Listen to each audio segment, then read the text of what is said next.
think we're live. I think we're clicking and things happening and people hearing my voice outside this dining room. Hey everybody, how you doing? It's Friday, so it's another employer brand breakdown. How's everybody doing? We're doing something a little different. We're going for a big company, and I'm going to take a slightly different approach. You shall see. In the meantime, I have a little quick housekeeping. If you're interested in strategy, and spoiler, you should be, take a look at this. This is a DIYemployerbrand.com/strategy. It is my free 1-hour class. I sold this class for a while and now I'm giving it away. And I think it's really helpful. I think I've gotten great response and people sending me great testimonials on how it helped them change their perspective on their particular recruiting, employer branding challenges, situations, problems. So take a look. It's 100% free. DIYemployerbrand.com/strategy. And of course, if you're watching this live, hey, how you doing? If you're not, you're watching this on YouTube via this little URL or domain or whatever it's called. Please subscribe. I love it. I really appreciate it. We're growing slowly but surely as people start to find this channel, and anything you can do to help spread the word, always appreciated. So with that, we're going to dive in a little more seriously. Today, we're going to talk about a tiny little company called Merck. Perhaps you've heard of it. It's only tens of thousands of people in a global biopharma, massive company doing amazing things, doing a lot of work, doing really cool stuff. And they got some challenges. They have some issues, and that is they're issues specific not to them, but to the entire bio and pharma industries. There is a tendency to lean on very similar sounding messaging, on very similar sounding claims. It's very hard to find areas of differentiation. So we're going to talk about Merck, not because we're going to beat them up, because as you know, I'm not here to beat anybody up. I'm here to try and help people out, identify things that are working, identify ways they could be better so that we can all get better with our employer brand. And I look at it from the outside, just like a candidate would, because that's how that sort of thing works. So with that, I'm clicking buttons to share a screen so that you can see what I see. Boom. All right, let's make sure this is clicking. Everybody sees the screen. Come on. It's thinking. Oh, it's thinking so hard. Well, it's going to give itself a stroke. That's unfortunate. How about we stop sharing the screen? We'll do it again. Share screen. Yes, that one. Please share. There we go. Okay, whatever nonsense was happening there is all solved. So this is Merck's global career site.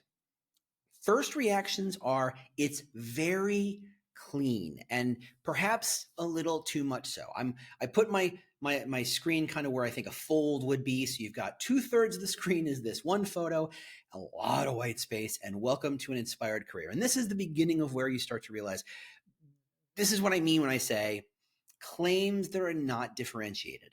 Could Johnson & Johnson call their work an inspired career? Potentially. Could Moderna? Certainly. Could Takeda, Shire, who am I thinking of? Abbott, AbbVie. We've got all sorts of companies who could say stuff like this.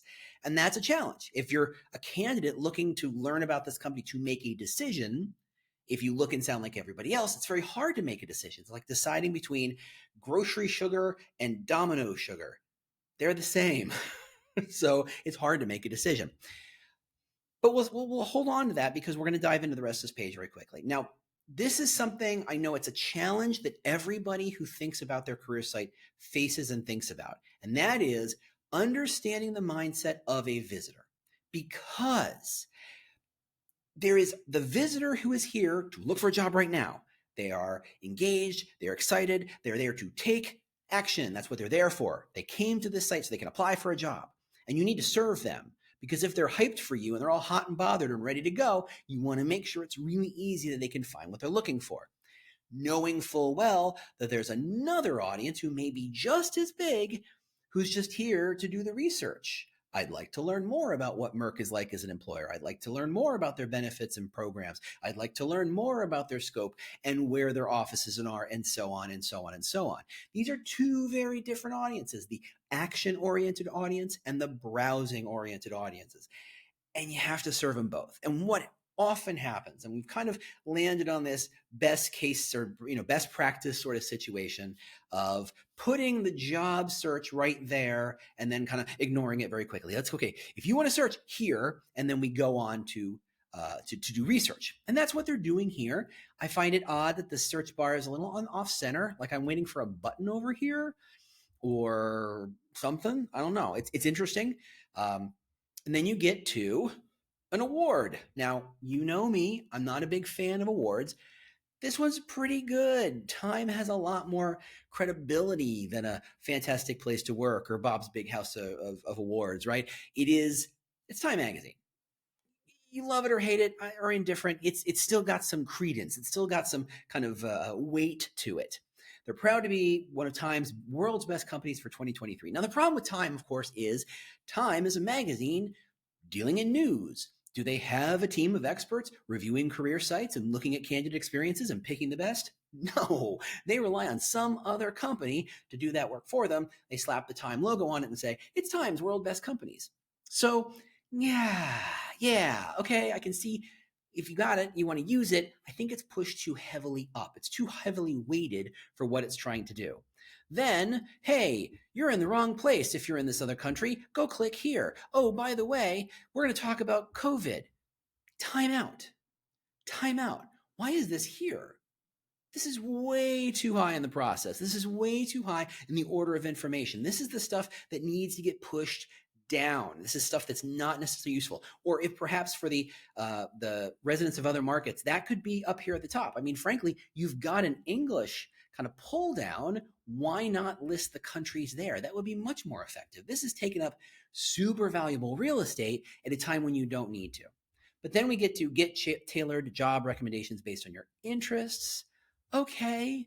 That assumes that's a kind of function that's really, really good for a company that has unusual job titles or a very unorthodox structure of how they're organizing their teams. I don't think Merck falls into that category. Merck's a big pharma. Big pharmas look and sound kind of like a lot of other big pharmas, right? They need scientists, they need research associates, they need bench scientists, they need operations people and logistics people and all these other people, but they're not unusual terms, and I'm not going to see at an AbbVie or Eli Lilly, right? These are pretty AstraZeneca, right? Everybody knows what a senior scientist of chemistry is. It doesn't need to be that complicated. I'd love to know what the rationale for that is, whether it's hey, we've done the research and we've seen people walk to the site and they go, I don't know where to apply, and they walk away. That would be useful. That's a solution for that. My guess, and I'm not going to name names because I know who built this site. I know the template and I check the code. It was a function in a box and they just kept it open, right? And that's the problem with allowing, big box kind of career site systems to kind of dominate your thinking. It says, okay, this is what everybody has, so guess what? You want it too. But are you everybody? Probably not. So there's a lot of good thinking that needs to be done of, do we need this? And do we need this here? So I'm just saying there's some challenges and some opportunities of ways they could kind of make this site better. Imagine if they got rid of some of this content, they would float hot jobs or, more of the kind of sales pitch of why working there farther to the top where it needs to be seen. Frankly, I'd take this and stick it here. Why is it buried? Welcome to Aspire Career isn't going to move the needle for me, but this is at least something useful. Is it completely differentiating from AstraZeneca or Eli Lilly? Not a lot, but it's something. It's something meaty for me to chew on, so to speak. Then we have career areas. I love career areas, and I like that they list numbers of jobs in the career areas. I, think that they could do a better job designing the visuals behind it, because if you look at this one here, when I take my cursor off it, that's not the most easy thing to read. Manufacturing quality assurance, 41 jobs on top of a very busy photo. There's probably a photo treatment that could have made that better. Maybe kind of making it the photo a bit 2 or 3 stages darker, something, I don't know. So just, a thing. And then the fact that these two photos are the same looks a little kind of haphazard. Data science at heart, science at work. There's a whole section here for data in pharma and data science. And they've got a whole splash page, landing page just for this, which I love. I love when companies say, we've got this new need, let's build content for it specifically for that audience. This is really good. I actually like the way this page is laid out. There's a lot of good content.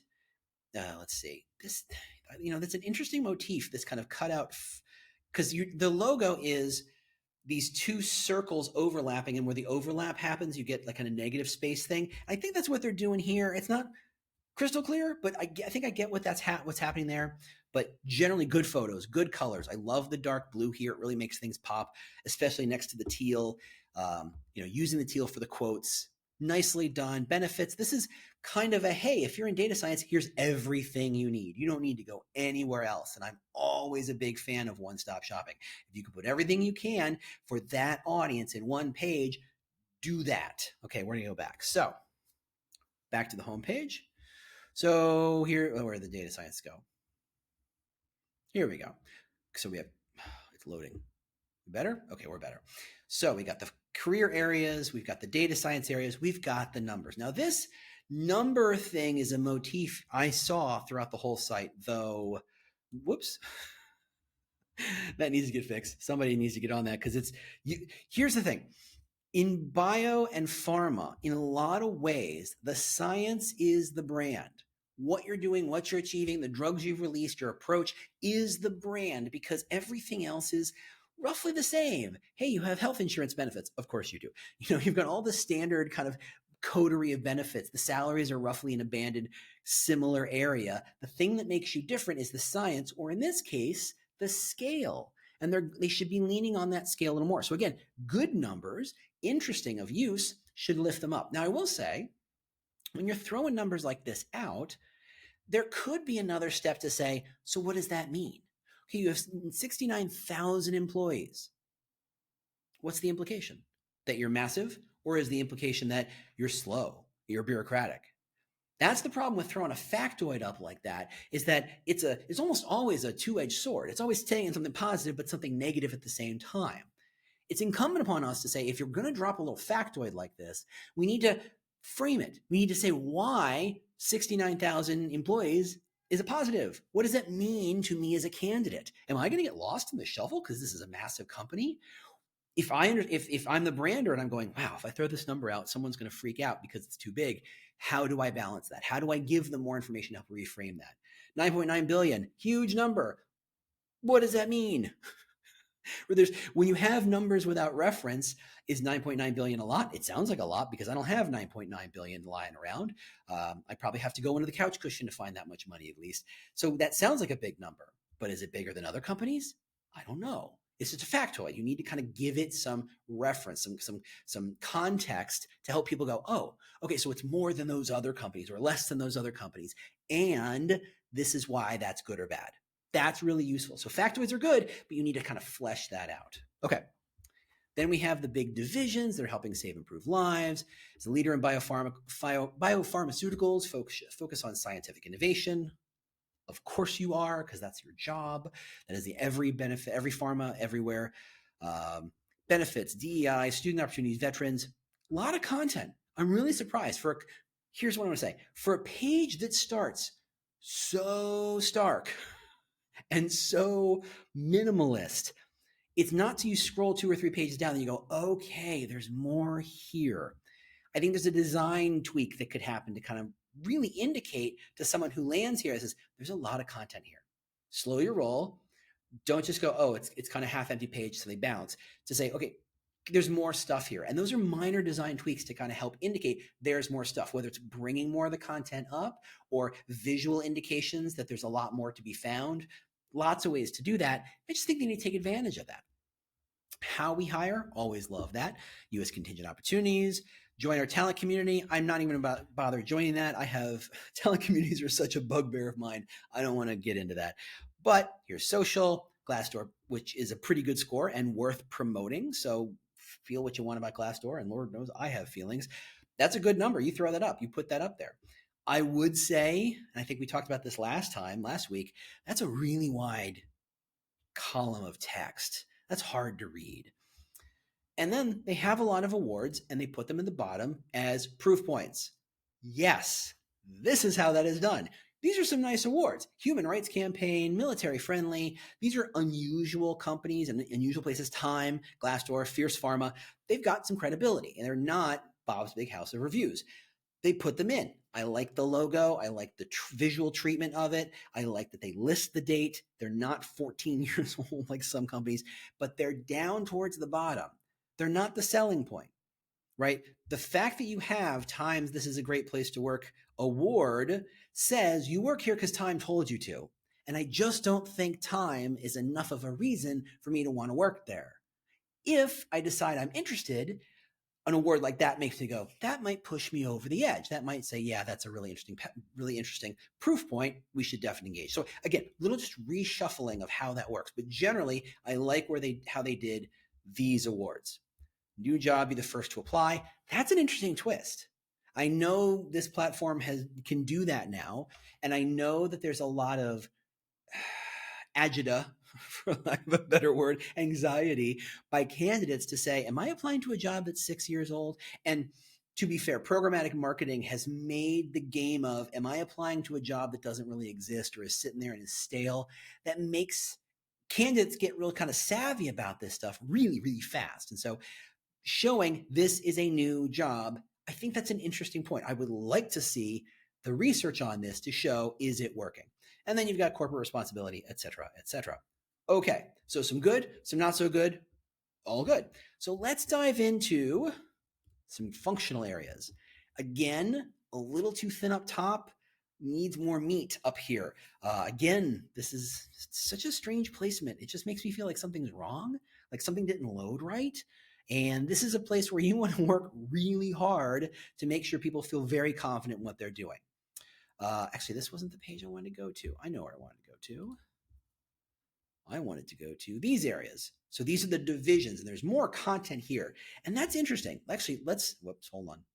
You can't see that page. So just to kind of highlight as this page finishes loading.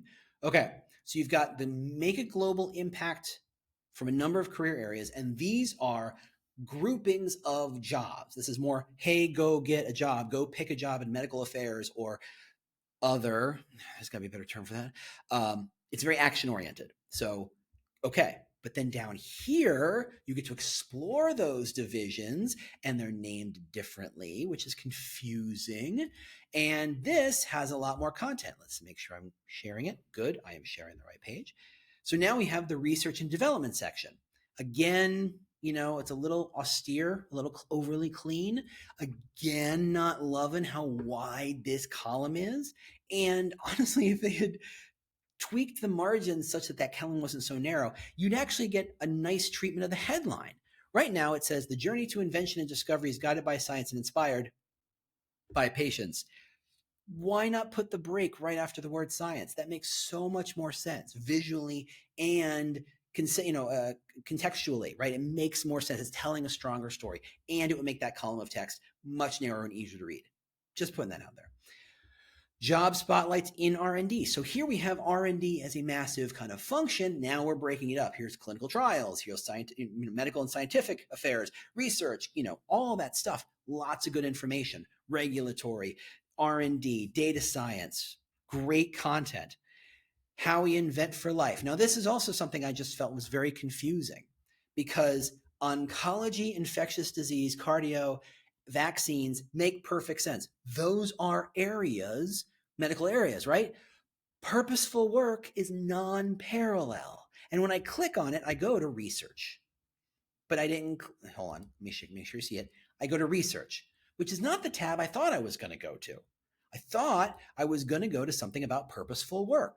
And I didn't get that, which is weird. So I think either relabeling this page or relabeling the link would be super helpful. Let's go back. All right, there we go. If I clicked here and I go to research, this is what I thought research should be. And in fact, this isn't research, it's research and products. So here is where, as a larger organization, so much hard work needs to get done organizing the content to make sense, not just so it makes sense in a snapshot, but that it makes sense as stuff gets pulled out and new stuff gets injected in. Stuff gets pulled out as being old. Here's some new information, super useful stuff. I wonder if that's what happened, that this used to be called something and they made some changes over here, and the change didn't kind of connect, right? It kind of got a little unclear. Minor things, but again, love the navy. And you know what? I'm just going to say it. I love the navy next to the teal. That feels so nice, especially when so many pharmas are this royal blue. This feels like a design choice they could be leaning on a little more heavily. There, that's English. More photos, more content, and then the targeted jobs. So one last thing I want to show you. So let's go down to social, and I'm going to click on share this tab. So I was thinking, because that's my challenge. I do talk and think about biopharma a lot. And the challenge is very much, how do I make it clear that I'm different? And it's very hard. Pharmas and biopharmas are very uninclined to lean into those differences. The biggest difference I see on the mega pharma side, like the 20K employees plus, is Roche, where they refer to themselves as the place to work. And just by that one little word, and it's underlined and a little italic, if I remember correctly, that says this is a place where if you care about status, that's the one place you're going to want to work. This is how they're differentiating it. Is it whisker thin? Yes. Is it enough? Well, when everybody else kind of sounds the same, yeah, it is. You don't need a lot when your competitive set is functionally the same. That's what's really interesting here. The bar for creating that difference is incredibly low because no one wants to go over this bar. So I was looking at this page on LinkedIn and I saw this award, which I know they were given by someone, I'm sure, by 3BL Media. Corporate citizens. And the word citizen, having looked at their career site, really felt nice. It felt like that is a word they could build a stronger brand differentiation around. We are a citizen, not we're the best, not that we're changing the world, which they might be, and they are on a lot of levels, but in no way that other people aren't. Again, it's not differentiating. And in the way that Roche just has to say we are the company to work for, there would be some very minor changes to apply something like the word citizen. And citizen is, by the way, one of the expanded archetypes. I'm a big fan of archetypes. Hold on. I got a whole book. This is a great book, by the way. If you're a nerd, let me make sure you see it. Yeah, if you're a nerd for archetypes, this is the book. This is amazing. I know that most people probably know about the 12 basic archetypes. This is like 60. It's nuts. It's really good. It gets into super nuancy stuff, which is fun. And one of them is this, citizen. Let me read this to you. Their strengths are stewardship, altruism, respect, fairness, accountability, tendency to be a good listener and hard worker, right? They're not trying to outdo everybody. They know by being fair, by holding themselves accountable, good things get done. We do this together and we're going to do our part. That's a citizen mentality. It's a citizen line. I think you can take that thinking and applying it to all the rest of the career site to make it kind of connect. Let's go back to the homepage. Welcome to Inspired Career. That's not, okay, if it sounds like everybody else, it's not useful. But if you said something like, here, and I'm going to go back to the citizen card, and I'm going to look for words that might be interesting. Let's see, driven by a deeply instilled sense of personal integrity, fairness, equity, and responsibility in the community. Just that line alone, refactored, reworded, says, look, we are part of a global community and we're going to do our part to make it as healthy as possible. Is that saying anything radically different? No. Does it stand apart from others? Yes. So in an industry and in a space where everybody is very similar, it doesn't take much to stand out. Now, did I do a deep dive and do a super deep research on is citizen the right way to go? No. I just saw that on LinkedIn and thought, oh, that's interesting. What if we tried that? And I think it plays based on everything I've seen and based on what I know about other companies, right? Moderna might want to think of itself as the cool kid on the block. It's not a big pharma yet per se, but it's definitely like the famous one. Obviously, that's our very first breakdown. So they're very much the cool kid, and that's great. Johnson & Johnson is the big, the behemoth, the 80-pound or 800-pound gorilla. How do they present themselves? If they're doing the same things Merck is doing, the same things Moderna is doing roughly, how do they present themselves to show a difference so that a candidate can say, you know what? I'm not driven by maximizing my return or my salary. I'm not driven on feeling like I'm the best. I'm not driven by the feeling that I am being overly supported by my company. I'm driven by this altruistic sense that I have this mind and I have these skills and I want to apply them in the way they do the most good for everybody. That is a citizen archetype that could be leveraged and used without radical reinvention of the brand at all.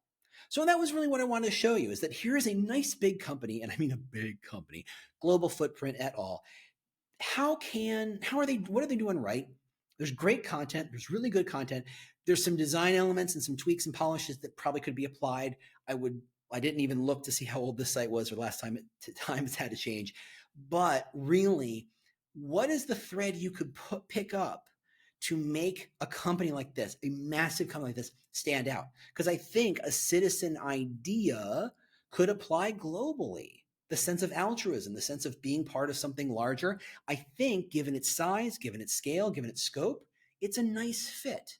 I'm not saying they should. I'm saying they should consider that, because right now, the way they're going to win the talent game is by standing out just a little bit more. All right. That is the breakdown. Thanks so much for listening. Thanks so much for being here. If you've got a brand you'd like me to break down, hey, ask me to. I will probably say yes. I'm not turning anybody away yet. So just find me on LinkedIn or find me on email. You know where to find me. Ping me. Let me know. Give me a good suggestion for a brand, and I will do it next Friday. A couple of things. I've got some ideas for a Black Friday thing.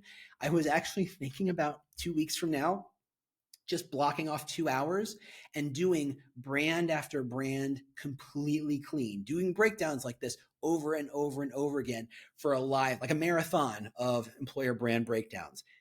What do you think? Would you pay attention to any of that? If you would, let me know. And you have to tell me what brands to look at, because that's the hardest part of all this. And if I don't get a lot of response, I'll just do regular brand breakdown for a Black Friday thing. Just throwing that out there, seeing what's interesting. All right, that's enough of me. Thanks so much for listening. I will see you next week on another employer brand breakdown. Thanks very much.